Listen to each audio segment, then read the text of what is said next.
On the morning of February 28, 2026, over 900 munitions rained down on Iranian targets in just 12 hours. By noon, the nation's supreme leader was dead. Now, in July 2026, the guns are mostly quiet, but the world is holding its breath, trapped under a fragile, unverified ceasefire that could snap at any moment. This sudden explosion of direct military force broke a 45-year standoff. Since the 1979 Islamic Revolution, the hostility between Washington, Tel Aviv, and Tehran had been carefully managed through a covert shadow war. Looking at this regional map, you can see how they avoided direct clashes. The strategy relied heavily on proxy groups.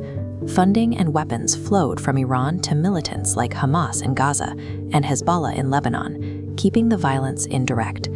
These unspoken rules of proxy deterrence held for decades. Then, as the first missiles crossed the border, the region moved from managed friction into an open, direct confrontation between its most powerful states.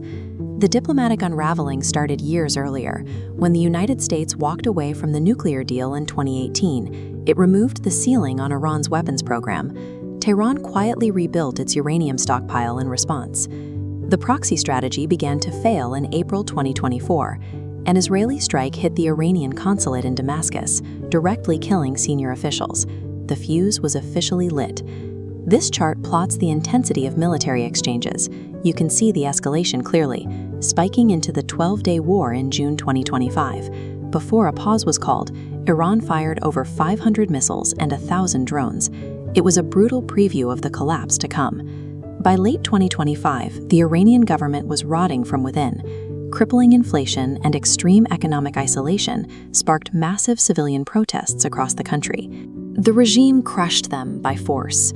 Security forces killed thousands of civilians in the streets, exposing deep internal fractures and an administration struggling for control.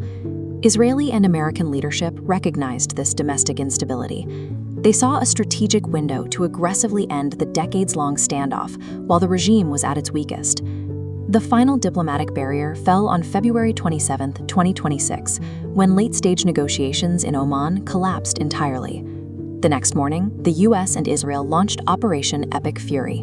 Within the first hour, precision strikes eliminated the supreme leader and top military brass. In a desperate move to maintain structural control, the government immediately installed the supreme leader's son. The new leadership ordered immediate retaliation. A chaotic wave of missiles and drones launched out of Iran, targeting Israel, US bases, and Gulf states. The conflict spilled outward.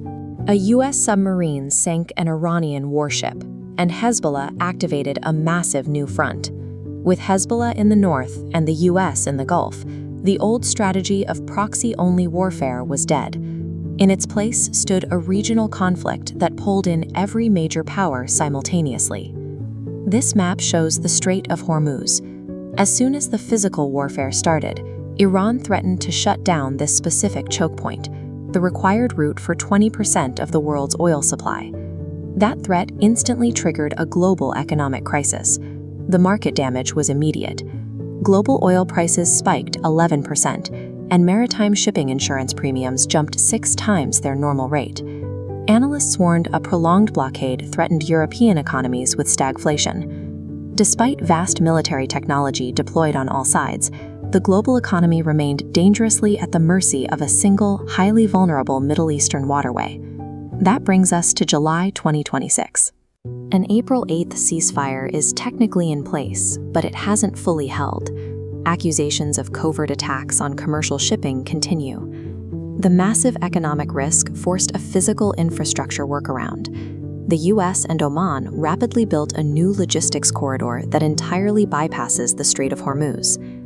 Meanwhile, US envoys are in Qatar attempting to negotiate. Iran is holding a hard line, demanding the release of frozen funds and a complete halt to the fighting in Lebanon before agreeing to lasting peace. The human cost of this geopolitical war is still expanding. It touches everyday realities like soaring global flight fares and falls heaviest on the suppressed Iranian civilian population who rose up against their own government. The guns may be quiet for now, but the question remains, is this a genuine, sustainable peace, or merely a brief pause before the next ignition in the global choke point?